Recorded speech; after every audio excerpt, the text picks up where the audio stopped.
Wrinkled hands clutching a lukewarm coffee shouldn't provoke a group of entitled teenagers, but wealth breeds a sickening kind of arrogance. Laughter echoed through the upscale cafe as designer-clad kids mocked a frail elder's faded jacket. Seconds later, one glance at his shoulder silenced the room forever. Albert Patterson didn't belong in Oak Brook, Illinois, and he knew it. At 78 years old, his world was a quiet one, consisting of his small suburban bungalow, the local VA clinic, and the sprawling silence of the nearby cemetery where his wife Martha rested. Today was the anniversary of her passing. Albert had spent the morning brushing leaves from her headstone, speaking to her in hushed tones about the changing weather and his aching joints. On his way home, a sudden bitter chill in the autumn air had forced him into the nearest refuge, a high-end glass-fronted coffee shop named The Roasted Bean. Albert stood near the condiment station, a stark anomaly against the backdrop of sleek marble counters, hanging Edison bulbs and patrons typing furiously on expensive silver laptops. He was a man carved from a different era. He wore faded Levi's scuffed leather boots and a thoroughly beaten olive-drab M65 field jacket. The jacket had no visible insignias, no shiny medals, and no identifying brand markers. It was frayed at the cuffs, the cotton washed thin by decades of use. To anyone looking, it appeared to be a cheap piece of surplus junk, the kind of garment someone might buy for $3 at a charity shop. His hand speckled with liver spots, and shaking slightly from a mild tremor, fumbled with a sugar packet. Just a few feet away, a vastly different reality was unfolding. A trio of 18-year-olds had claimed the largest leather booth in the center of the room. Tyler Hughes, the unofficial ringleader, was loudly complaining about his father. Tyler was dressed in a pristine white Balenciaga hoodie that cost more than Albert's monthly pension, his wrist weighed down by a bulky silver watch. Beside him sat Chloe Bennett, tapping at her iPhone with acrylic nails, her designer handbag casually resting on the table. Completing the trio was Brody Hayes, a tall athletic kid wearing limited edition sneakers he had bought from an exclusive reseller. I told him I wanted the matte black finish on the Tesla. Tyler complained loudly, making sure the surrounding tables could hear him. And he gets me the gloss. It looks like a cheap toy. I swear it's like he doesn't even listen. Chloe laughed, a sharp nasal sound. Just crash it, Ty. He'll buy you a new one by Christmas. Albert finally managed to tear the sugar packet open, but his tremor betrayed him. The packet slipped from his fingers, spilling a small mountain of white crystals across the pristine hardwood floor, with the empty paper wrapper fluttering to a stop near the toe of Tyler's immaculate sneakers. Albert sighed, a rattling sound in his chest. "Excuse me," he muttered to himself, slowly bending down his knees, popping in protest. He reached out to pick up the paper wrapper. As his calloused fingers brushed the floor, Tyler shifted his foot, intentionally stepping on the wrapper and nearly pinning Albert's fingers beneath his heavy rubber sole. Albert paused, looking up from his bent position. Tyler was staring down at him, a sneer twisting his features. "Watch the shoes, Grandpa. They're worth more than your life."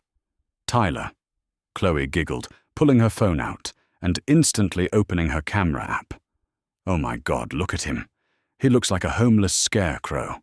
Albert slowly straightened up his joints, aching. He didn't want trouble. He had spent his entire youth dealing with enough trouble for 100 lifetimes. He just wanted his coffee, and he wanted to go home.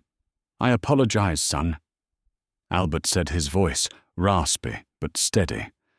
"I dropped my sugar." "Son," Tyler echoed, scoffing loudly. He stood up, towering over Albert by a good 6 inches. "I'm not your son, old man. And what the hell is that smell? You smell like mothballs and cheap thrift store garbage." Tyler reached out and flicked the lapel of Albert's faded M65 jacket. "What is this? Did you dig this out of a dumpster behind a Salvation Army? My dog has a nicer coat, Brody chimed in, leaning over the table. Probably bought it at a Halloween store. Sad old veteran costume, right, 50% off. The cafe had grown uncomfortably quiet. The furious typing had stopped. Several patrons were watching the exchange, their expressions ranging from mild discomfort to quiet pity, but no one moved to intervene. The bystander effect was in full force. In an affluent neighborhood like this, nobody wanted to cross the spoiled children of the town's wealthiest executives. "Please," Albert said quietly, gripping his paper coffee cup a little tighter. "Just let me get my sugar." "No, I don't think so," Tyler said, stepping into Albert's personal space.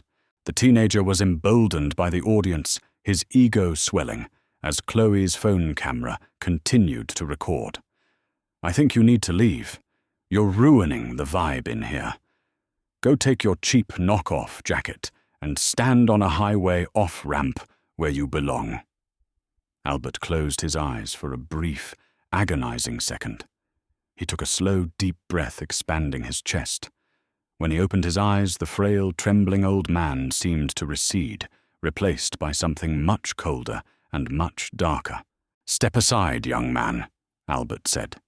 The raspy tremor in his voice was gone, replaced by a flat, dead calm that seemed to lower the temperature in the room. Tyler laughed, but it sounded slightly forced. He reached out aggressively, grabbing the front of Albert's jacket with both hands. "Or what, you old freak, you gonna—" Tyler never finished the sentence. What happened next was so fast that Chloe's phone camera barely captured it as a blur. Albert didn't throw a punch. He didn't yell. In a fraction of a second, his supposedly arthritic left hand shot up his fingers, clamping onto Tyler's right wrist like a steel vise.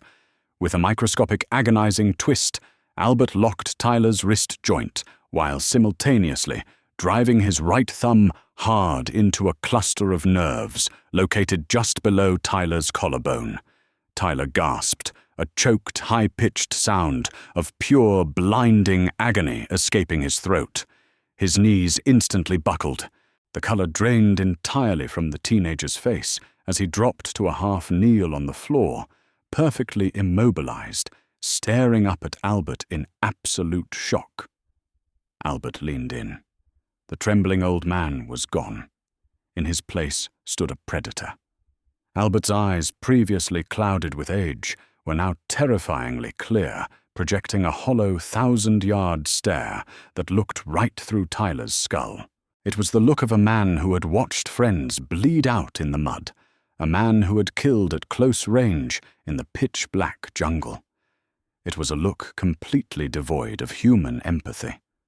"Do not touch me," Albert whispered, his voice barely above a breath, yet it carried across the dead, silent cafe. In the brief scuffle, Tyler's aggressive grab had ripped the old, rusted zipper of the jacket.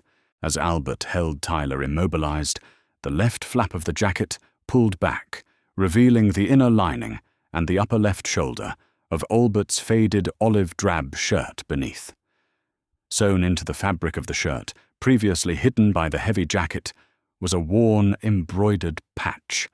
It was black and green, depicting a grim skull wearing a green beret, superimposed over crossed arrows with a red scroll beneath it. Below that patch was a faded rectangular tab that read, "Recon Team Colorado." "Hey, let him go," Brody shouted, finally recovering from his shock. He stepped forward, raising his fists, ready to defend his friend. "I strongly suggest you sit back down, kid." The voice came from the back of the cafe. A man in his late 40s, wearing a flannel shirt and jeans, pushed his laptop aside and stood up. His name was Rick Dawson, a retired master sergeant who had spent 20 years in the infantry, completing multiple tours in Fallujah and Helmand Province. Rick had been watching the exchange, his blood boiling, waiting for the right moment to step in before the cops were called. But when Rick saw the patch exposed on Albert's shoulder, he froze. His heart skipped a beat. He quickly closed the distance, stepping between Brody and Albert. Rick didn't look at the teenagers. He looked directly at Albert. He looked at the skull, the beret, the crossed arrows, and the faded RT Colorado tab. Rick's posture immediately changed. He stood up straight, his shoulders squared, and to the absolute bewilderment of the entire cafe, Rick Dawson lowered his head in a gesture of profound, unadulterated reverence. "Stand down, sir," Rick said softly to Albert. "I've got this. He's not worth breaking." Albert held Tyler's nerve cluster for 1 second longer, letting the teenager feel the absolute edge of his vulnerability before releasing his grip. Tyler scrambled backward on the polished floor, clutching his wrist, and his collarbone gasping for air as tears of pain pricked the corners of his eyes. "What the hell is wrong with you?" Chloe shrieked, dropping her phone. "We're calling the police. You assaulted him. You crazy old psycho." "Call them," Rick said, turning to face the teenagers. His voice boomed with the authority of a seasoned drill instructor, echoing off the glass windows. "Call the police, and when they get here, I'll happily show them the security footage of 3 entitled brats physically assaulting an elderly man. And then I will tell them exactly who you just put your hands on." Tyler, struggling to his feet, while Brody held him up, spat on the ground. "He's just some old bum in a cheap fake army jacket," Tyler sneered, though his voice was shaking noticeably. "Look at that stupid skull patch. It looks like he bought it at Hot Topic." Rick's face darkened. The anger radiating from the retired master sergeant was palpable. He took a slow step toward Tyler, forcing the teenager to back up against the counter. "A fake army jacket," Rick repeated his voice, dropping to a dangerous icy register. He pointed a thick finger at Albert's shoulder. "Do you have any idea what that patch is, you ignorant little punk?" Tyler didn't answer. He just stared, his chest heaving, the pain in his shoulder throbbing. "That," Rick said, turning slightly so the rest of the cafe could hear, "is the patch of MACVSOG, Military Assistance Command, Vietnam, Studies and Observations Group. It was a highly classified, multi-service United States Special Operations unit. They didn't exist on paper. They went behind enemy lines into Laos, Cambodia, and North Vietnam, places where the U.S. military explicitly stated we had no troops." Rick took another step toward the kids. They were practically pressed against the pastry display case now. They were tasked with the most dangerous, suicidal missions of the entire war. Rick continued, his voice trembling with a mixture of rage and deep respect. "Rescuing downed pilots, capturing enemy commanders, and conducting reconnaissance against overwhelming odds. The casualty rate for MACVSOG was over 100%. That means every single man in those recon teams was either wounded, killed, or went missing. Entire teams were wiped out.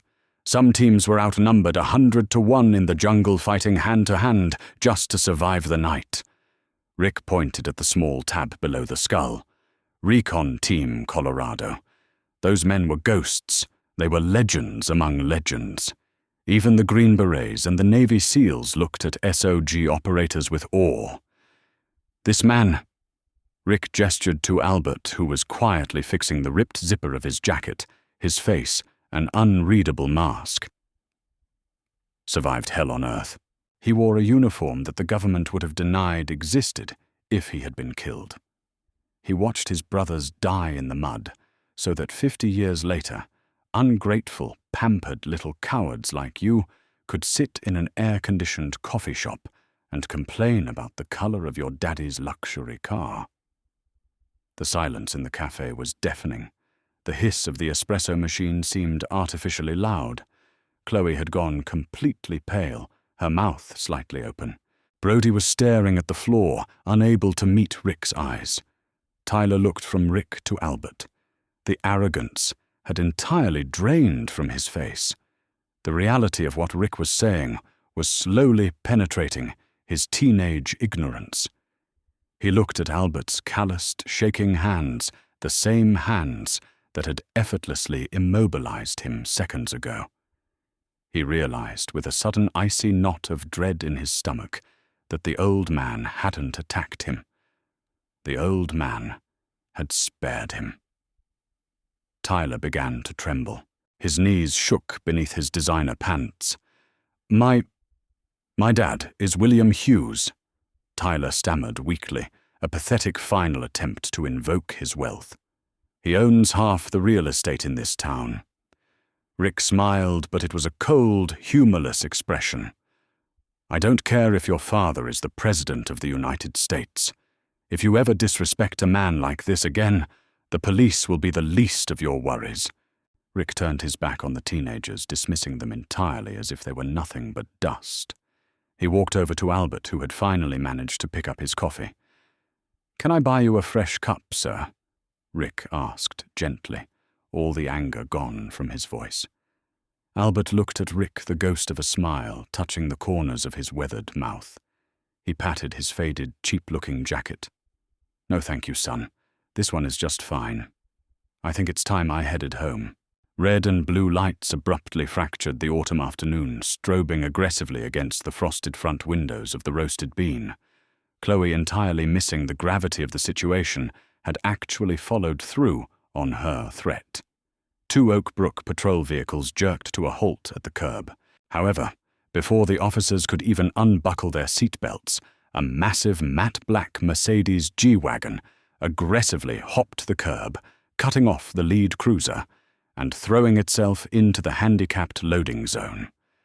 William Hughes burst from the driver's side door.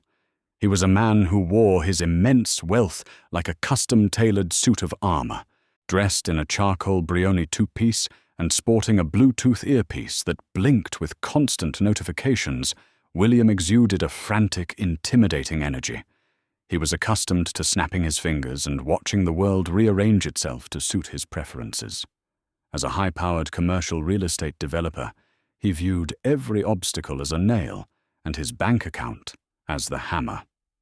"Tyler," William barked, pushing through the heavy glass doors of the cafe. His eyes swept the room, entirely ignoring the stunned patrons and the shattered sugar packets on the floor. Tyler, still clutching his shoulder, practically threw himself at his father. The arrogant sneer was gone, replaced by the whining, panicked demeanor of a child who had finally pushed the world too far and needed a shield. "Dad, oh my God, thank you for coming. That psycho attacked me. He grabbed my neck and tried to snap my collarbone. You have to sue him. You have to ruin him." Chloe rushed forward to support the narrative, nodding vigorously. "It's true. Mr. Hughes Tyler was just standing there, and that crazy homeless guy went completely ballistic." 2 police officers, a seasoned veteran named Officer Ramirez and his younger partner, Officer Davies, stepped into the cafe behind William. The atmosphere in the room was thick with tension, a heavy silence hanging over the patrons who had witnessed the entire ordeal. "All right, let's separate and figure out what happened here." Officer Ramirez announced, his hand resting casually on his duty belt. He looked from the affluent teenagers to Albert Patterson, who was quietly standing near the counter, adjusting the collar of his faded M65 field jacket. "I'll tell you what happened, officer." William Hughes interrupted, his voice booming with practiced authority. He pointed a manicured finger squarely at Albert. "That vagrant assaulted my son. I want him in handcuffs right now. I want him charged with aggravated battery, and I want a restraining order filed before the sun goes down. Do you know who I am?" Officer Ramirez sighed clearly, exhausted by the entitled posturing that came with policing Oak Brook. "Mr. Hughes, we need to take statements first." "You don't need statements," William shouted, his face flushing red. "Look at my boy. Look at his wrist. Arrest that man." Rick Dawson, the retired infantry master sergeant, stepped directly into William's line of sight. He crossed his thick arms over his flannel shirt, blocking William's view of Albert. "Before you go digging a hole you can't buy your way out of, Hughes, I strongly suggest you ask the barista to pull up the security footage." William glared at Rick, sizing him up. "And who the hell are you?" "I'm an independent witness," Rick replied coldly. "And the footage will show your spoiled son verbally abusing an elderly man, intentionally stepping on his belongings, and then initiating physical contact. What happened next was textbook proportional self-defense. And frankly, your kid is lucky he's still breathing." Officer Davies walked over to the barista counter. "Can we see the tape, please?" The young barista, looking terrified, quickly tapped on the point-of-sale system monitor, rotating the screen so the officers could view the overhead camera feed. William marched over, his jaw set in a hard line, confident that his son's version of events would be vindicated. Tyler hung back, a sudden sickening knot forming in his stomach as he realized cameras didn't lie. The digital footage played silently. It showed the sugar spilling. It showed Tyler intentionally stepping on the wrapper to block Albert's hand. It showed Tyler mocking the old man, flicking his jacket, and finally aggressively grabbing Albert by the lapels. Then it showed Albert's lightning-fast defensive counterstrike. William Hughes stared at the screen. The color slowly drained from his face. He watched his son act like a cruel, entitled bully. But more importantly, as the camera zoomed in on the scuffle, William saw the jacket tear open. The high-definition security camera captured a clear, undeniable frame of the black and green skull patch, the crossed arrows, and the faded Recon Team Colorado tab sewn onto Albert's shirt. William stopped breathing. He didn't look at his son. He didn't look at the police. He turned his head, moving as if submerged in molasses, and stared at the old man standing quietly in the corner. Albert stood with a straight spine. His eyes, though clouded with age, held a quiet, devastating dignity. He wasn't afraid of the police. He wasn't afraid of William Hughes's money. He had faced down regular North Vietnamese army battalions in the dead of night. A yelling real estate developer in a coffee shop barely registered on his pulse. William took a slow, trembling step away from the counter. The aggressive, domineering billionaire had vanished in the blink of an eye. He looked at the patch on Albert's shoulder, then up to Albert's weathered face. "Recon Team, Colorado." William whispered, his voice cracking. The sound was so fragile, so entirely out of character, that Tyler stopped, rubbing his wrist, and stared at his father in profound confusion. "Dad," Tyler asked nervously. "Dad, tell them to arrest him." William ignored his son completely. He walked toward Albert, his expensive leather shoes making no sound on the polished hardwood. When he was 3 feet away, William stopped. His hands were visibly shaking. He looked at the embroidered skull, then back to Albert's eyes. 1969. William asked, his voice barely a rasp. "Cambodia. The fish hook."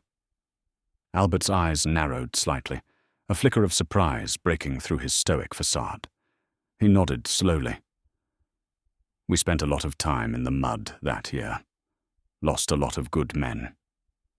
William swallowed hard, a tear suddenly brimming in his right eye. "What is your name, sir?" "Albert Patterson." A choked, ragged sob escaped William Hughes's throat, to the absolute astonishment of everyone in the cafe. The police, the barista Rick Dawson, and especially Tyler, the billionaire real estate mogul, dropped heavily to both knees.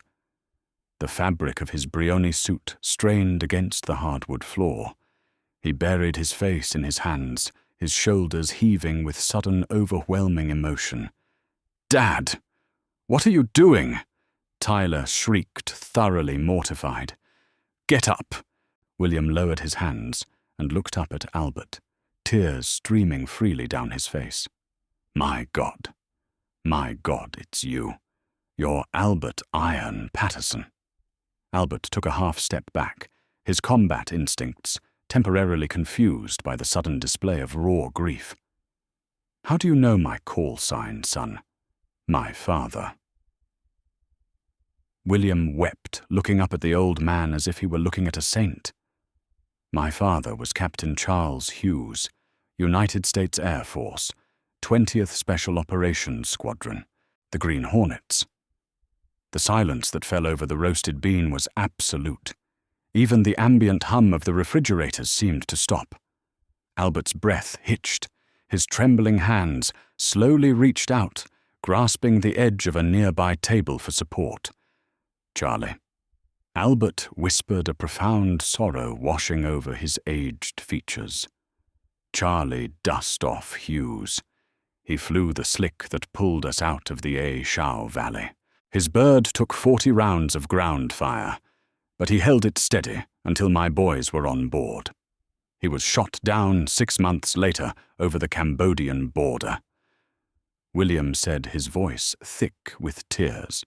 He turned, looking fiercely at his son Tyler, who was standing frozen in shock. "Tyler, come here!" "Dad, Get over here!" William roared, the sheer volume and ferocity of his voice making Officer Ramirez jump. Tyler practically stumbled forward, terrified. William grabbed his son by the wrist, the same wrist Albert had pinned, and forced him down onto his knees beside him. "Look at this man," William commanded his son, pointing a trembling finger at Albert. "Look at him. You think your money makes you better. You think your car makes you important. You exist because of this man. Do you hear me? You are breathing right now because of him." Tyler stared up at Albert, his mouth opening and closing soundlessly. "Grandpa Charlie's helicopter was shot down in a hot zone," William explained to the silent cafe, the tears freely falling now. Both of his legs were shattered. The Viet Cong was swarming the crash site. The military declared it a lost cause. But RT Colorado was on the ground. This man, Albert Patterson, he defied orders to pull back. He ran into the burning wreckage, pulled my father out, and carried him on his back for 3 miles through a hostile jungle. He was shot in the shoulder, doing it. He saved my father's life. He came to our house when I was a little boy. He stood at my father's funeral 5 years ago. William looked back at Albert, his expression one of absolute crushing shame. "Mr. Patterson, my father told me stories about you every single week of my life. He told me you were the bravest man he ever knew. And to find out that my own son, my own flesh and blood, laid hands on you." William choked on his words, unable to finish the sentence. Tyler was crying now. The walls of his privileged, sheltered reality had entirely collapsed, crushing his arrogance beneath the weight of true, undeniable history. He looked at Albert's faded jacket, no longer seeing a cheap thrift store find, but a sacred shroud. "I'm sorry," Tyler sobbed, looking down at the floor, the shame burning hot on his cheeks. "I'm so sorry. I didn't know." "Ignorance is not an excuse for cruelty, son," Albert said quietly. The tremor in his hands had returned the adrenaline fading from his system.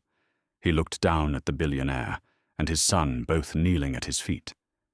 Albert slowly reached down and placed a calloused hand on Tyler's shoulder. Tyler flinched, expecting pain, but felt only a gentle, reassuring weight. "I didn't carry your grandfather out of that jungle so his grandson could kneel on the floor," Albert said, his voice raspy, yet carrying an immense comforting warmth. "I did it so he could go home, raise a family, and stand tall. I did it so you could have a life he almost lost." Albert looked at William. "Get up, William. Both of you. A man only belongs on his knees when he's talking to God." William slowly stood, pulling his weeping son up with him. He wiped his face with a silk handkerchief, his eyes completely swollen. "Albert, what can I do? Please, name it. A house, a car. Let me pay for your medical care. Anything. Albert smiled, gently shaking his head. He zipped up his faded M65 jacket, concealing the MACVSOG patch once more. I have my pension, William. I have a roof. I have my coffee. He looked directly into Tyler's red, tear-filled eyes. If you want to repay the debt, make sure this boy learns what it actually costs to live in a free country. Teach him that respect isn't bought with a credit card. It's earned. Albert turned to the police officers who were standing at rigid attention, profound respect etched onto their faces. Are we finished here, officers? Officer Ramirez swallowed hard and tipped his hat. Yes, sir. You have a good afternoon, Mr. Patterson. Thank you for your service. Albert nodded. He picked up his half-empty paper cup of coffee from the counter. As he walked toward the door, the patrons of the roasted bean did something completely unexpected. One by one they stood up from their tables. The furious typing had been replaced by total, reverent silence. Rick Dawson stood the tallest, snapping off a crisp, perfect military salute as the old man passed. Albert pushed open the glass door and stepped out into the crisp autumn air. The chill didn't bother him anymore. He had a long walk back to the cemetery to tell Martha all about the incredible coincidence of the day. He walked with a slight limp, his faded jacket blending into the suburban crowd, an invisible titan walking among people who would never truly understand the weight he carried. Heroes do not boast. They quietly bear the scars of our freedom while wearing faded coats and silent humility. When we judge the elderly by their appearance, we risk insulting the very titans who built the world we enjoy.